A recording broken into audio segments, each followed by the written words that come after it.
எப்பயோ எங்கேயோ வர வேண்டிய மரணத்தை வா வா சீக்கிரம் வா நான் இங்கதான் இருக்கேன் அப்படின்னு கூப்பிடுறாப்ல ஒரு கதை. நல்லா இருக்குல்ல, வித்தியாசமா சம்மந்த டெத் மரணத்தை அழைப்போம் அப்படிங்கிறாப்ல ஒரு வித்தியாசமான விசில், மரண தேவனோட யமனோட விசில். அதை பத்திய ஒரு கதை. என்ன ஏதுன்னு ஒரு 8 பார்த்து வந்துருமா. படத்தோட பேரு விசில். 2025 வந்த ஹாலிவுட் படம். இந்த படத்தோட ஸ்டார்டிங் சீன்ல இன்னும் 2 ஸ்கோர் பண்ணணும், அப்படி பண்ணா நம்மளால ஜெயிக்க முடியும், 40 செகண்ட் தான் பாக்கி இருக்குது, அதுக்குள்ள நம்ம ஜெயிக்கணும் வைக்கணும்னு கோச் ஐடியா கொடுக்க சிவப்பு கலர் ட்ரெஸ் போட்டு நம்ம பசங்க சரின்னு களத்துல இறங்குறாங்க. ஃபர்ஸ்ட் ஒரு ஸ்கோர் பண்ணிடுறாங்க, அடுத்த ஸ்கோர் பண்ணணும். அதே சமயம் ஏதோ ஒரு மாதிரி புகை கிளம்புறத அவங்க கவனிக்கிறான். அடுத்து அவங்க கிட்ட பால் கிடைச்சிருது. அவன் ஸ்கோர் பண்ண போடும்போது கரெக்டா பால் மேல போயிடுச்சு, 1 செகண்ட் தான் பாக்கி இருக்குது. அந்த 1 செகண்டுக்குள்ள கரெக்டா பால் உள்ள விழுகணும். பால் தடுமாறிட்டு இருக்குது, விழுமா இல்லையான்னு தெரியல. அந்த கேப்ல பார்த்தா கீழே பொசிக்கும் போடாப்புல ஒரு ரூபம் அப்படியே உருவாகி இவனை நோக்கி வர இவன் பயந்து போவான். ஆனா கரெக்டா கோல் விழுந்ததும் பாயிண்ட் கிடைச்சதும் எல்லா பேரும் பாயிண்ட் கிடைச்சிருச்சேன்னு குஷி ஆறானுங்க. ஆனா இவன் மட்டும் பயந்து தெரிச்சு ஓடுறான். ஓடி போய் அவன் லாக்கரை திறக்கிறான். அதுக்குள்ள ஏதோ ஒரு ஜாடி மாதிரி ஒண்ணு வித்தியாசமா இருக்கு, ஒரு பழமையான ஜாடி. அந்த ஜாடி எடுத்து உடைக்க போறதுக்குள்ள டங்கு டங்குன்னு நடந்து வர சத்தம். கொஞ்ச நேரம் சொல்லிட்டு ஓங்கி ஒரு இடி அந்த ஜாடியை உடைச்சிட்டான். உடைச்ச பிறகு சுத்தி முத்தியும் பார்த்துட்டு இருக்கிறான். அந்த தேடிக்கிட்டு இருந்த ரூபம் இப்போ காணோம். பசங்க ஓடியாந்து சூப்பரா பண்ணடான்னு பாராட்டிக்கிட்டு இருக்க, அப்பாடா பிரச்சனை முடிஞ்சிருச்சுன்னு சந்தோஷப்படுறான். உள்ள குளிச்சிட்டு இருக்கும்போது திடுதுப்புன்னு பார்த்தா பின்னாடி அது வந்து நிக்குது. ஜாடியை உடைச்சதுனால சரியா போச்சுன்னு பார்த்தா அதான் இல்ல, வாய்க்குள்ளேயே கையை உள்ள விட்டு உள்ள இருந்து பொசுக்கி எடுத்துருச்சு அவனை. என்னடா சத்தம் கேட்குதுன்னு வெளியில இருந்து நம்ம பசங்க பார்த்தா ஃபுல்லா எரிஞ்சு செத்து போயிட்டான். இந்த சம்பவம் நடந்து ஒரு 6 மாசத்துக்கு பிறகு நம்ம ஹீரோயினை காட்டுறாங்க. வீட்டு மொட்டை மாடியில உட்காந்து ஏதோ பண்ணிட்டு இருக்கிறா. கீழே இருக்கிற அந்த ஆழத்தை கவனிக்கிறா. குதிக்கலாமா நினைச்சிட்டு இருக்கிறாளா என்னன்னு தெரியல. அதுக்குள்ள ஃப்ரெண்டு ஒருத்தன் கதவை தட்டிட்டு உள்ள வரான். தட்டாம உள்ள வரான். சொல்லாம கொள்ளாம ஏன்டா வரேன்னு சத்தம் போடுவா. ஆனா சாப்பிடறதுக்கு நிறைய கொண்டு வந்திருக்கான். ரொம்ப நாளைக்கு பிறகு வந்திருக்கான் போல. 11 வருஷத்துக்கு முன்னாடி இந்த வீட்டுக்கு வந்தவன். அதுக்கு பிறகு இப்பதான் வந்திருக்கான். அப்ப கேட்ட அந்த பாட்டெல்லாம் இன்னும் இருக்குதான்னு பாத்துட்டு இருக்கான். ரொம்ப நாளைக்கு பிறகு புது ஸ்கூலுக்கு ஜாயின் பண்ண வந்திருக்கா. புது ஸ்கூலு புது வாழ்க்கை அப்படின்னு பாராட்டிட்டு போறான். அவங்க கூட தான் கார்லயும் வந்திருக்கா. அவ படிக்கிற ஸ்கூல் இதுதான். 11 வருஷத்துக்கு முன்னாடி இவ கூட படிச்ச பல பேர் ஆனா இப்போ தனித்தனியா பிரிஞ்சுட்டதா சொல்லிட்டு இருக்கிறாப்ல. ஒரு பொண்ணு அப்படியே ஸ்லோ மோஷன்ல காட்டுறாங்க. அதெல்லாம் அப்போ இப்பெல்லாம் யாரையும் நான் பார்க்கணும்னு அவசியம் இல்லைன்னு சொல்றா. ஆனா அந்த திருட்டுத்தனமா பாத்துக்கிட்டு தான் இருக்கிறா. அவளும் அதே மாதிரி திருட்டுத்தனமா பாத்துக்கிட்டு தான் இருக்கிறா. இங்க ஒரு லாக்கர் இருக்குது. அந்த லாக்கரை தான் இவளுக்கு கொடுத்துருக்காங்க போல. அதை திறக்கணும்னு பார்த்தா அந்த விளையாடுற பசங்க திறக்கக்கூடாதுன்னு வந்து பிரச்சனை பண்றாங்க. கொஞ்ச நேரத்துக்கு முன்னாடி ஒருத்தவன் எரிஞ்சு செத்தான்ல, அவன் யூஸ் பண்ணிட்டு இருந்த லாக்கர் போல. அவனோட பேரு ஹோர்ஸ் நீங்க எழுதியிருக்கும். இதை யூஸ் பண்ணக்கூடாதுன்னு மத்த பசங்க பிரச்சனை பண்ணுவானுங்க. இது தன்னோட கசின்னு நம்ம ஹீரோயினாவை அறிமுகப்படுத்துறான். கசினா நீ தான் புது பொண்ணான்னு ஒருத்தவன் கேட்கறான் பாருங்க. கேள்விப்பட்டேன் உங்க அப்பனையே கொண்டுட்டு போதை அடிமையா இருந்து இப்பதான் மறுவாழ்வு மையத்துல இருந்து வெளியில வந்தியாமே அப்படின்னு நக்கல் பண்றா. வேணா விட்டுருங்கன்னு அந்த பழைய ஃப்ரெண்டு வக்காலத்து வாங்குறா. தெரியாத விஷயத்தை பத்தி தயவு செய்து பேசாதன்னு சத்தம் போடுறா. கொஞ்சம் ஓவரா உரண்டலுக்க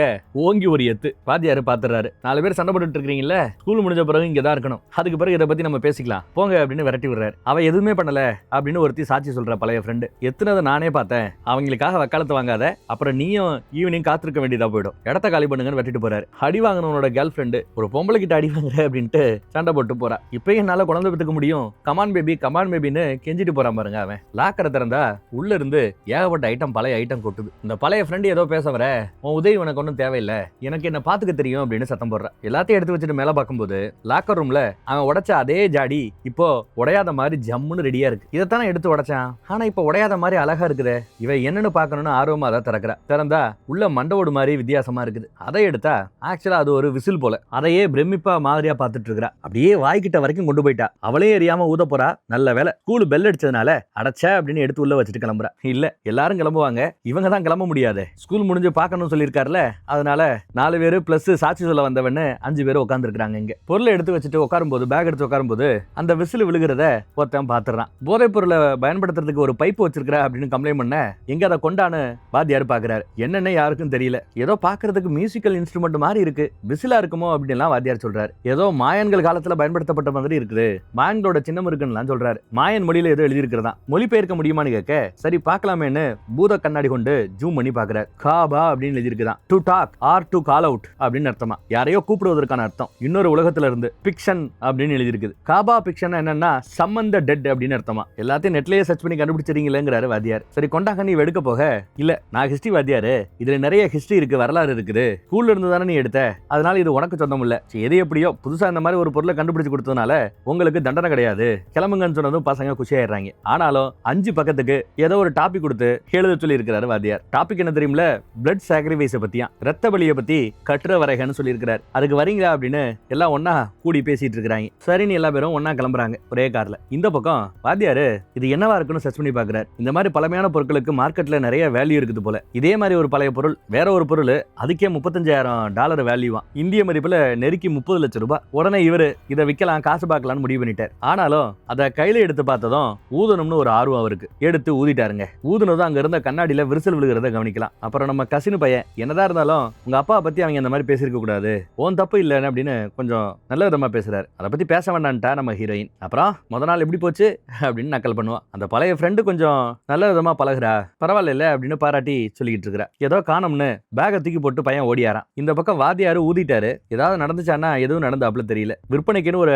அட்வர்டைஸ்மெண்ட்டை போட்டு ஒரு தம் அடிக்கலாமேன்னு வெளியில வரார். அந்த கேப்ல பயபுள்ள உள்ள போறான். ஓ, அவனோட மேகசினா மறந்து வச்சிட்டான் போல, அதை எடுக்க வந்திருக்கான். அந்த ஜாடியை பார்த்ததும் இவனுக்கு ஆர்வம் வருது. அதை ஒரு தடவை பார்க்கலாமேன்னு பக்கத்துல வரான். பக்கத்துல வந்தவன் 30 லட்சத்துக்கு விற்க போறாரு அப்படிங்கிறத அந்த விளம்பரத்தை பார்த்துறான். இவளுக்கு பின்னாடி இருந்து ஒரு புது பையன், புது பாஸ்டர்னு அதுக்கு ட்ரைனிங் எடுத்துட்டு இருக்கிறானா என்னவோ அறிமுகப்படுத்திக்கிறான். சின்ன பையனா இருக்கிறான், அதுக்குள்ள பாஸ்டரானா என்ன தெரியல. எனக்கு மத நம்பிக்கை எல்லாம் இல்லைங்கிறா இவ. ஏதாவது தேவைப்பட்டா வந்து என்ன பாருமா அப்படின்னு சொல்றாரு. யாரா வேணும் பார்த்தா பயபுள்ள போதை பொருளை விற்கிறவன். நான் கிளீனா இருக்கேன், எனக்கு எதுவும் வேண்டாம்னு சொன்னாலும் ஓசியா தரேன்னு இவளை மறுபடியும் அடிமையாக்க பாக்குறான். தடுக்க வந்த கசினை அடிச்சு மூக்குல ரத்த வர வச்சுட்டான். கத்தி எடுத்து வேற மிரட்டுறான். உனக்கு ஒன்னும் பிரச்சனை இல்லையேன்னு அந்த பொண்ணுகிட்ட இவன் கேட்கறான் பாருங்க. தேவைப்பட்டா வந்து என்ன பாரு, போதை பொருளை கொடுக்கறதா சொல்லிட்டு போறான். அவன் பண்றது போதை பொருள் விற்கிற தொழில். ஆனா சர்ச்சை இவனை நம்பி ஒப்படைச்சிருக்காங்க. போதனை பண்ணிக்கிட்டு இருக்கிறான். இவனை நம்பி சின்ன குழந்தை எல்லாத்தையும் ஊர்க்காரங்க அனுப்பிச்சிட்டு இருக்காங்க. என்னைக்கு இந்த ஊரு உருப்பட போதோ தெரியலன்னு புலம்பிட்டு இருக்கிறான் பையன், அடி வாங்கின பையன். இந்த பக்கம் நம்ம வாத்தியாரு ரொம்ப ஆசையா ஜாடியை ஓபன் பண்ணி பார்த்தா உள்ள இருந்த விசில காணோம். பயவுள்ள ஆட்டைய போட்டான் போல தெரியுது. 5 பக்கத்துக்கு கற்று எழுதணும்னு சொன்னாங்கல்ல, ஆர்டிகல் எழுதணும்னு அங்க வந்திருக்காங்க கொஞ்சம் லேட்டா. ஆட்டைய போட்டதா இவன் அதை கொண்டு வந்து காட்டுறான் அந்த விசில. அதே சமயம் அந்த பக்கம் ஏற்கனவே அந்த விசில அவர் ஊதிட்டதுனாலே என்னவோ திடீர்னு வித்தியாசமா சத்தம் கேட்டு வெளியில வந்து பாக்குறாரு. ஒரு மாதிரி நொன்னாப்ல ஏதோ ஒரு ரூபா நிக்கும். சார் நீங்க எல்லாம் இங்க வரக்கூடாது, டைம் முடிஞ்சு போச்சு, அத்துமீறி உள்ள நுழையறீங்க, வெளியில போங்க அப்படின்னு உருவம் சரியா தெரியாம சத்தம் போட்டுட்டு இருக்கிறான். அதே சமயம் பின்னாடி இருந்து ஒருத்தர் கையை பாருங்க மிரண்டு போயிருவான். கிளீன் பண்ணிட்டு இருக்கிறவர் தான். அவரை பார்த்து பயந்து போயிட்டான். அப்புறம் கிளம்பிடுறாரு. இந்த பக்கம் இந்த விசில் அடிச்சா இறந்து போனவங்களை கூப்பிடலான்னு ஏதோ டிரான்ஸ்லேட் பண்ணி சொன்னாங்க நெட்ல. என் தாத்தாவை கூப்பிடுவேங்கிறா ஒருத்தன். உன் தாத்தா தான் சாகவே இல்லையேங்கிறாங்க இன்னொருத்தவங்க. மரணம் எவ்வளவு அழகானதுன்னு அங்க ஒரு அலப்பி இருக்கிறா, அவ பேசுவா. தொடையில இன்ஜெக்ஷன் போட்டுட்டு இருக்கிற நம்ம பழைய ஃப்ரெண்டு அவளோ எமர்ஜென்சி டிபார்ட்மெண்ட்ல வேலை பார்த்துருக்கா போல ஹாஸ்பிட்டல்ல. அதனால எப்பவுமே மரணம் அழகானதே கிடையாது அப்படின்னு சொல்லிட்டு ஊசி போட்டுட்டு இருக்கிறா. இதையெல்லாம் நம்ம ஹீரோயின் கவனிச்சுட்டு தான் இருக்கிறா. மேல அலப்பியோட தம்பி இருப்பான் போல. இங்கெல்லாம் வரக்கூடாது ஓடு அப்படின்னு விரட்டி விடுறாங்க. அக்கா அலப்பி விரட்டி விடுறா. அந்த பக்கம் அவர் பயந்து போய் கதவை சாத்திக்கிட்டு கிளாஸ் ரூம்குள்ள வந்துடுறாரு. உள்ள திரும்பி பார்த்தா பக்கத்துல அந்த ரூபா மறுபடி வந்து நிக்குது. வயிற்றுக்குள்ள ஒரு இறக்கி வயிறா ஆமா கிட்னியை பிடிச்சி நசுக்கி விட்டாப்ல. கொஞ்ச நேரத்துல இவரோட முடியெல்லாம் கொட்டி போய் உடம்பு முழுக்க கருப்பேறி ரொம்ப கோரமா செத்து போறார். இந்த பக்கம் விசில் ஊதுற இதை கேமாவே அவங்க எல்லாம் பிளான் பண்ணிட்டு இருக்காங்க. இறந்து போனவங்களை கூப்பிடணுமா. ஆனா இதுல எனக்கு விருப்பம் இல்லைன்னு சொல்லிட்டு இவ கிளம்பி போக பாப்பா. ஃப்ரெண்டுக்காரி போகாதுன்னு சொல்லி தடுக்கிறா. அதுக்குள்ள அந்த விசில உத்து பார்த்துக்கிட்டே இருந்ததுல அந்த அலப்பி எடுத்து விசில் அடிச்சிட்டாங்க. அடுத்த நொடி இவ காதை பத்திப்பாங்க. எல்லா பேரும் காதை பத்திக்கிறாங்க. அவ்வளவு கனமான சவுண்டா இருக்குது விசில் அடிக்கும் போது. விசில் அடிச்சு முடிச்சிட்டா. எல்லா பேரும் ஏதாவது ஆக போதோன்னு சுத்தி முத்தியும் பாக்குறாங்க. ஒன்னும் ஆனாப்ல தெரியல. சவுண்டு மட்டும் ரொம்ப ஹெவியா இருந்திருக்கு. காதை பத்தி இருக்கிறாங்க. அடுத்து என்னன்னு கேப்பா. எல்லாரும் வெயிட் பண்ணுவோங்கிறாங்க. ஏதோ சத்தம் கேக்குது. எல்லாம் இந்த பக்கம் திரும்பி பாக்குறாங்க. ஏதோ வரப்போகுதுன்னு பயந்து போய் பார்த்துட்டு இருக்காங்க. பார்த்தா பயபுள்ள தண்ணிக்குள்ளேயே குசு போடுறான். அலப்பி இப்போ இவன் கூட தான் சேர்ந்துட்டு இருக்கா, கூத்தடிச்சிட்டு இருக்கா. இதெல்லாம் சரிப்பட்டு வராதுன்னு நம்ம ஹீரோயின் ஓடுனா பின்னாடியே ஃப்ரெண்டு விரட்டி வரா. அடுத்து இங்க குரூப்பா எங்கேயோ போறாங்களாம். நீயும் வரணும்னு நம்ம ஹீரோயினை கூப்பிடுறா ஃப்ரெண்டு. நீ வந்தா சந்தோஷப்படுவேன்னு அவ கேட்டுக்க சார் என்ன சிரிச்சிட்டு சொல்லுவா பாருங்க. அதுக்குள்ள நம்ம கசினு ஓடியாந்துடுறான். ஃப்ரெண்டுகாரி சுகர் பேஷண்ட் போல. டயாபெட்டிக்கு அப்பப்போ இன்ஜெக்ஷன் போடணும். இன்ஜெக்ஷனை மறந்து வச்சிருப்பா. கசின் தான் கொண்டு வந்து தூக்கி போடுறான். இன்ஜெக்ஷன் எடுத்து வச்சுட்டு கிளம்பிடுறா. ஓ அப்பா ஊசி போட்டது போதை பொருள் இல்லையா, சுகர் ஊசி தானா? நம்ம தான் தப்பா புரிஞ்சுக்கிட்டோமா? Okay okay. நம்ம ஹீரோனுக்கு பழைய பாட்டு பிடிக்கும்ல, பழைய பாட்டா போட்டு விட்டுட்டு பாட்டு கேட்டுட்டு இருக்கிறேன். எனக்கு கூப்பிட்டதுக்கு நன்றி, ஆனா கொஞ்சம் வேலை இருக்கு அப்படின்னு மெசேஜ் பண்ணுவா. அப்புறம் டெலிட் பண்ணிடுவா. அப்புறம் சரி வர்றேன்னு மெசேஜ் டைப் பண்றா. அமிச்சாலா இல்லையான்னு தெரியல. வேண்டான்னு மறுபடியும் எடுத்துட்டா. அப்புறம் மறுபடியும் உண்மை என்னன்னா எங்கேயாவது வெளியில வந்தா மறுபடியும் போதைக்கு அடிமையாயிருவணும்னு பயமா இருக்கு. இவளுக்கு பொண்ணுங்க மேல கொஞ்சம் விருப்பம், பசங்க மேல பெருசா விருப்பம் கிடையாது போல. ஒருவேளை என்ன மாதிரி நீ இல்லாம ஸ்ட்ரைட்டா இருந்தா கூட பரவாயில்ல, உன் சிரிப்பு அழகா இருந்தது அப்படின்னு மெசேஜ் போடுறான். அதே சமயம் மரத்து மேல ஏதோ ஒரு விசித்திர ஜந்து இருக்கிறாப்ல தெரிய இவ பாத்துட்டு இருப்பா பாருங்க. அதுக்குள்ள கசின் ஓடியாந்து ஒண்ணு கத்துறான். திரும்ப பார்த்தா மரத்துல ஒண்ணுமே இல்ல. இந்த டென்ஷன்ல அமுச்சு வச்சிட்டா போல மேட்ர. எங்க அப்பா டென்டிஸ்ட், அதனால சிரிப்பு கூடவே பிறந்ததுன்னு மெசேஜ் போட்டுருக்கா. அப்புறம் ஏதோ டைப் பண்ணிட்டு இருக்கா. 2 பேரும் ஆர்வமா நாளைக்கு பாக்கலாமா அப்படின்னு மெசேஜ் வந்ததை பார்த்ததும் சந்தோஷப்படுறா. உனக்கு அவளை பிடிச்சிருக்கலாம், ஆனாலும் அதை காட்டிக்காத மாதிரி அப்படி ஃப்ளோவா போகணும் அப்படின்னு சொல்லுவான். அப்ப விருப்பம் இல்லை அப்படிங்கிறாப்ல ஆக்டிங் பண்ணவன் கேட்க இல்ல கொண்டாடும் போன பிடிங்கி நாளைக்கு பார்க்க வரேன்னு மெசேஜ் டைப் பண்ணி அனுப்பிச்சு விடுறான். இவளுக்கு விருப்பம், லவ் பண்றா. அந்த பொண்ணுக்கு விருப்பம் இருக்கா இல்லையான்னு தெரியல. ஆனா மெசேஜ் எல்லாம் இந்த மாதிரி வருது. எங்க போய் முடிய போதோ தெரியல. இந்த பக்கம் அலப்பியோட பாய் ஃப்ரெண்டும் இன்னொருத்தவனும் என்ன கூத்து பண்ணிட்டு இருக்காங்க பாருங்க. வீட்டு பக்கம் ரத்த பலியை பத்தி 5 பக்கத்துக்கு ஆர்டிகல் எழுத சொன்னாங்க இல்ல, அலப்பி அதை தான் சர்ச் பண்ணி ஆர்டிகல் எழுதிட்டு இருக்கா. ஸ்விம்மிங் பூல நின்னுகிட்டே எழுதிட்டு இருக்கா. திடீர்னு பின்னாடி சத்தம் கேட்க திரும்பி திரும்பி பாப்பா யாரும் இல்ல. பேரை சொல்லி ஏதோ கூப்பிடாப்ல இவளுக்கு தோணும். தம்பி தான் டார்ச்சர் பண்றானு நினைக்கிறா. தம்பி கூப்பிட்டாப்ல தெரியல. துண்டை கட்டிக்கிட்டு யாரா இருக்கும்னு இப்ப கவனிக்கிறா. காலடி சத்தம் எல்லாம் கேக்குது. பட் யாரும் அங்க இல்ல. ஹலோ யாராவது இருக்கீங்களா அப்படின்னு சத்தம் வந்த திசையை நோக்கி போறா. வீட்டுக்குள்ள இப்ப சத்தம் கேக்குது. மாடியில எரிஞ்சிட்டு இருந்த லைட் ஆஃப் ஆகுது. பின்னாடி யாரோ பூனை மாதிரி தவந்துகிட்டே ஓடுறாங்க. ஏதோ ஒண்ணு அங்கிட்டு கிட்ட ஓடிக்கிட்டு இருக்குது. பக்கத்துல வரா. பயந்துகிட்டே அழுகாத குறையா. அந்த பக்கம் வந்து பார்த்தா ஒன்னத்தையும் காணோம். யாரோ கண்ணத்தை தொட்டாப்ல இருக்கும். அரண்டு போவா. திரும்பி பார்த்தா தம்பிகாரர் இருக்கிறான். சே என்னது கத்து பயமுடுத்துற போடி அப்படின்ட்டு போறான் தம்பி. அப்ப கண்ணத்தை தடவுனது யாருன்னு அவளுக்கு ஒன்னும் தெரியல. குழப்பமா இருக்கு. ஸ்கூலுக்கு கொஞ்சம் லேட்டா வராங்க. கசினோட இவ என்ன யாரையுமே காணோன்னு பார்த்தா எல்லா பேரும் அசம்பிளில உட்கார்ந்து இருக்காங்க. வாதியாரு செத்து போயிட்டாரு. கிட்னியை பிடிச்சி அமுக்குனதுல கிட்னி ஃபெயிலியர் ஆயிருச்சு. ரிசல்ட்ல அப்படி வந்திருக்குது போல. கிட்னியா லங்ஸா என்னத்தையோ பிடிச்சி அமுக்கி இறந்து போயிட்டாரு. இயற்கை மரணங்கிறாப்ல தான் ரிப்போர்ட் வந்திருக்கு. எதுக்க உட்காந்துட்டு இருந்த ஒரு பச்சை சட்டை தலை கண்ணா பின்னான்னு திரும்புறாப்ல இவளுக்கு தோணும். அப்புறம் பார்த்தா அங்க யாருமே இல்ல. இந்த விசில் வந்ததுனாலதான் என்னவோ விசில ஒப்படைச்சிடலான்னு எல்லாரும் பேசி முடிவு எடுக்கிறாங்க. கையில ஏதோ டாட்டா போட்டுருக்கா. நல்லா இருக்குங்கிறா ஃப்ரெண்டு. எனக்கு ஒன்ன மாதிரி டாட்டு பண்ண ஆசைதான். அம்மா விட மாட்டான்னு புலம்பிட்டு இருக்கிறா ஃப்ரெண்டு. அவங்களுக்கு பயந்து வாழ்ந்துட்டு இருந்தா திரும்பி பார்த்தா அப்புறம் வாழ்க்கை முழுக்க அந்த பயமும் பயத்துல நீ பண்ண விஷயங்களும் தான் இருக்குமே தவிர உனக்கு பிடிச்ச விஷயம் எதையுமே பண்ணிருக்க மாட்டேன்னு ஒரு அட்வைஸை போடுவா. இந்த விசில ஆக்சுவலா சொந்த யாருக்கு? அந்த இறந்து போனவருக்கு தான், வாத்தியாருக்கு தான். ஏன்னா கடைசி அவர் தான் வச்சிருந்தாரு. அவர்கிட்ட இருந்து திருநது சரியா படல. அவங்க வீட்டுல ஒப்படைச்சிடலான்னு முடிவு பண்ணி வீடு தேடி வந்திருக்காங்க. கதவை தட்டினா கதவு தானா திறக்குது. கதவு பூட்டவே இல்லை போல. அதனாலதான் தட்டினதும் திறந்துருச்சு. ஏதோ ரூம்ல சத்தம் கேட்க என்ன நீ எட்டி பாக்குறா. இறந்து போன வாத்தியாருக்கு சொந்தமான ஒண்ணு எங்க கிட்ட இருக்கு. அதை கொடுக்க வந்ததா சொல்லிட்டு இருக்க. ரூமை எட்டி பார்த்துக்கிட்டு இருந்தவ ஏதோ ஒண்ணு பார்க்க வருவா. பட் அதுக்குள்ள மேல இருந்து ஒரு அம்மா இறங்கி வருது. தலைமுடியே இல்லாம ஒருத்தவங்க இறங்கி வராங்க பாருங்க. இல்ல டோட்டலா தப்பா புரிஞ்சுக்கிறோம். இவங்க பேசினாதானே என்ன ஏதுன்னு புரியும். இவங்க வந்திருக்கிறது இந்த விசில் முத இவங்களுக்கு எங்க இருந்து கிடைச்சது? படத்தோட ஸ்டார்டிங் சீன்ல ஒருத்தவே இறந்து போனான்ல, அவனோட லாக்கர்ல இருந்து தான் கிடைச்சது. சோ அவனோட சொந்த பந்தத்துக்கிட்ட ஒப்படைக்கிறதா சரின்னு சொல்லிட்டு அவங்க வீட்டுக்கு வந்திருக்காங்க. வீட்டுல இறங்கி வந்த இந்த பாட்டி இறந்து போன அந்த பயலோட பாட்டி. இது உங்களுக்கு சொந்தமானதுன்னு நினைக்கிறேன். இறந்து போன உங்க பேரனோட லாக்கர்ல இருந்ததுன்னு எடுத்து கொடுக்க நீங்க இதை கண்டுபிடிக்கல, இதுதான் உங்களை கண்டுபிடிச்சிருக்குன்னு சொல்லிட்டு அந்த விசில வாங்கி கொஞ்சம் பார்த்துட்டு இருக்காங்க. இவங்களுக்கு அதை பத்தி ஓரளவு தெரிஞ்சிருக்குது. இந்த விசில்னால தான் பேரனை தான் பொண்ணை எல்லாம் இழந்துட்டதா சொல்லி இந்த அம்மா வருத்தப்படுது. இது எங்க இருந்து கிடைச்சுன்னு கேட்கும்போது திருடப்பட்டது எங்க இருந்து ஏது இருந்துன்னு தெரியல, ரொம்ப பழமையானதுங்குது அந்த அம்மா. அதுல எழுதியிருந்ததை நாங்க டிரான்ஸ்லேட் பண்ணி பார்த்தோம். இறந்தவங்களை கூப்பிட முடியும், சம்மன் த டெத்னு எழுதியிருக்குதாமே அப்படின்னு நம்ம ஹீரோயின் விசாரிப்பா. இல்ல நீங்க அர்த்தத்தை தப்பா புரிஞ்சுக்கிட்டீங்க.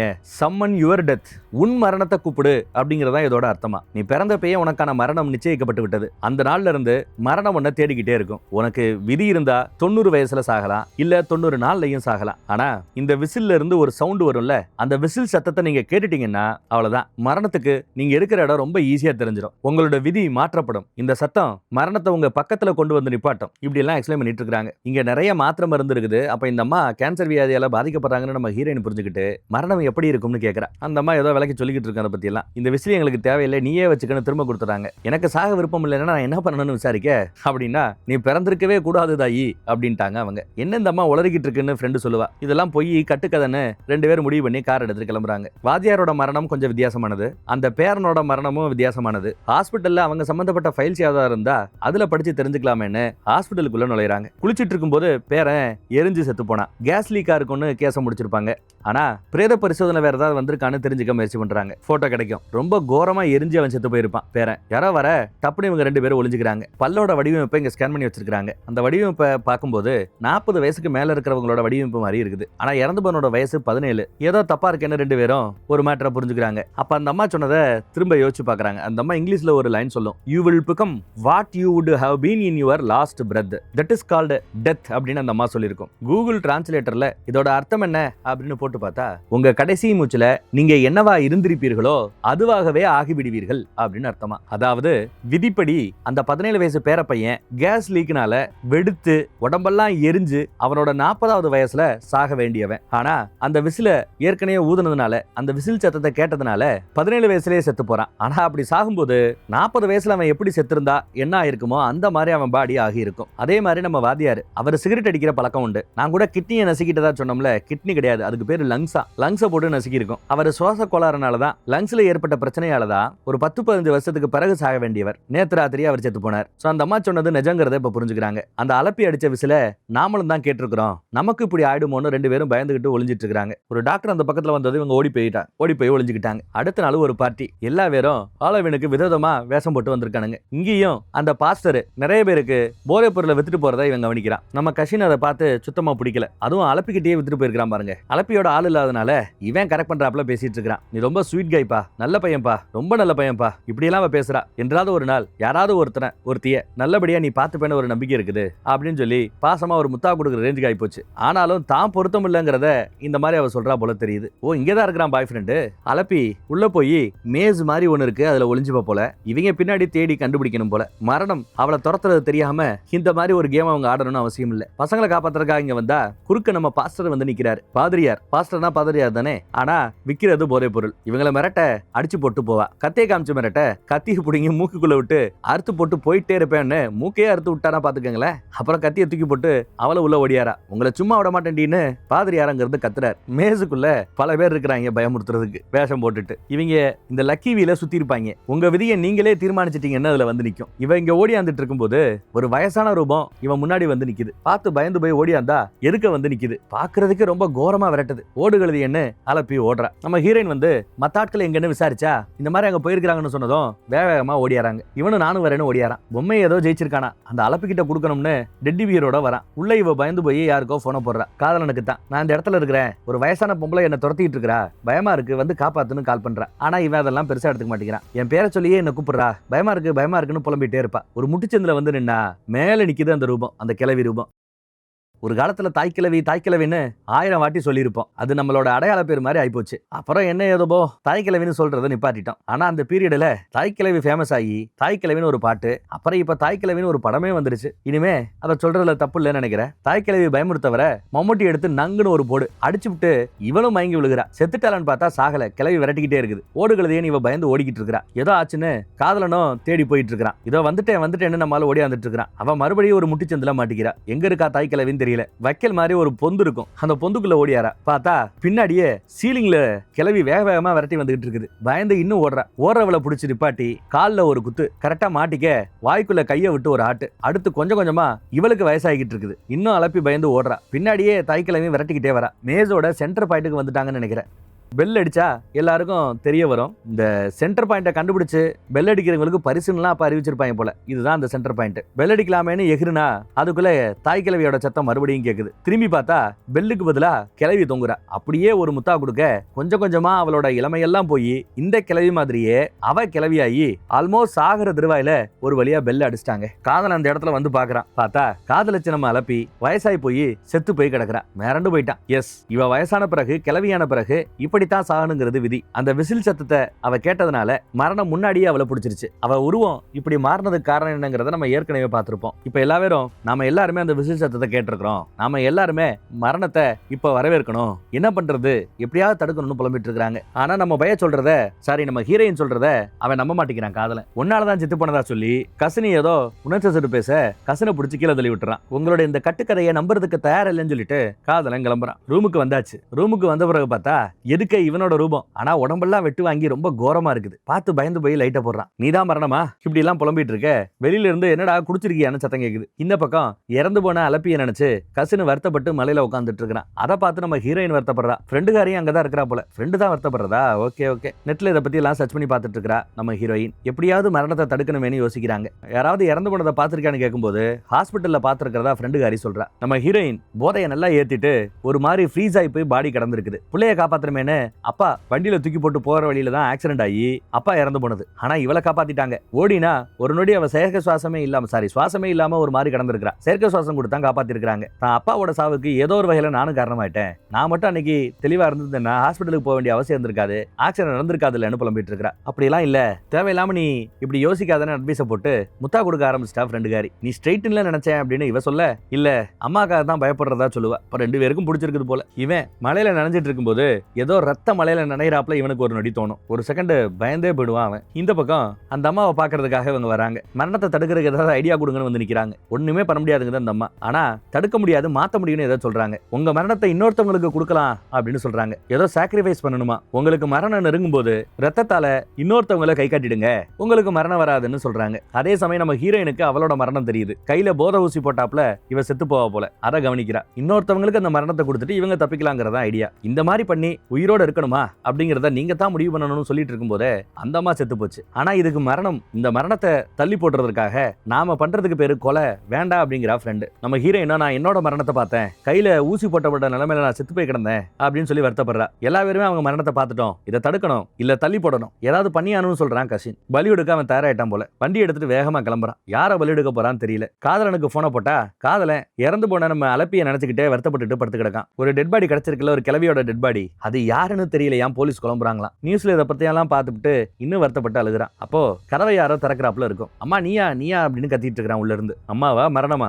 இல்ல அப்பாவா அப்படின்னு கேட்டுட்டு இருக்கும்போது விரல் மட்டும் லைட்டா தெரியும். விரல் ஃபுல்லா ரத்தக்கரையா இருக்கிறத பார்த்து பயந்து போய் சேர தூக்கி வீசுறான். பார்த்தா வெளியில இருக்கிறது அப்பா தான் போல. கதவை திறடான்னு சொல்லும் போது இவன் திறக்க மாட்டேன்னு எல்லாத்தையும் கொடுத்து அண்டம் கொடுக்குறான். ஆனா மரணம் அவனோட டிரெஸ்ஸுக்கு பின்னாடி இருந்து உள்ள வரும். இவன் அழகா தூக்கிடுச்சு. ஒரு ஆக்சிடென்ட்ல, ஒரு ட்ரெயின் ஆக்சிடென்ட்ல அவன் சாக வேண்டியது. அதுதான் அவனுக்கு எழுதப்பட்ட மரணம். ஆனா அந்த விசில் சத்தத்தை கேட்டதுனால முன்னாடியே மரணம் அவனை தொற்றுக்கொள்கிறது. அப்பாவும் அம்மாவும் கதவை உடைச்சு உள்ள வரும்போது பார்த்தா உடம்பெல்லாம் எவ்வளவு கோரமா வெட்டு வாங்கி செத்து போறான்னு பாருங்க. இந்த பக்கம் நம்ம பய யார பலி கொடுக்கறதுக்காக காத்துட்டு இருக்கிறான்னா, சர்ச்சில் போதனை பண்ண வேண்டிய ஒருத்தன் குழந்தைகளுக்கு போதைப் பொருளை கொடுத்து கெடுத்துட்டு இருக்கிறான்ல, அவனுகிட்ட இந்த மரணத்தை மாத்தி விடலாம்னு விசில் எடுத்துட்டு அங்க வரான். இதை கெஸ் பண்ணி நம்ம பிள்ளைகளும் இங்க வருவாங்கன்னு நினைக்கிறேன். கையில துப்பாக்கியோட வேற வந்திருக்கான். தோட்டாவெல்லாம் லோடா இருக்குதான். இதை உனக்கு யூஸ் பண்ண தெரியுமான்னு கேட்கும்போது பக்கத்துல இருக்கிற ஒரு ஜாடியை எவ்வளவு அழகா சொல்றான் பாருங்க. ஆனா கரெக்டா சர்ச் பெல் அடிக்க அதுல அவன் டைவர்ட் ஆயிடுறான். துப்பாக்கியை தட்டி விட்டுட்டு இந்த வயல போட்டு அடி அடிச்சு பொழக்கிறான். என்னையே சுட வந்துட்டியான்னு துப்பாக்கி அவன் எடுத்துட்டான். அப்ப நம்ம ஆளு சிரிப்பான். என்ன உன்னால கொல்ல முடியாது, எனக்கு மரணம் இந்த மாதிரி இல்ல, என் மரணத்தை நான் ஏற்கனவே பார்த்துட்டேன் அப்படின்னு சொல்லுவார். அப்படியான இவன் துப்பாக்கி எடுத்து சுட போகும்போது பார்த்தா துப்பாக்கி சுடாது. தோட்டா இருந்துமே கையில கிடைச்ச பிளேட்டை வச்சு ஓங்கி ஒரு அடி. ஏன்னா இவனோட மரணம் ஏதோ ரத்த கலரியா ஏதோ ஒரு மிஷின்ல அடிபட்டு தான் சாவான்னு நினைக்கிறேன்.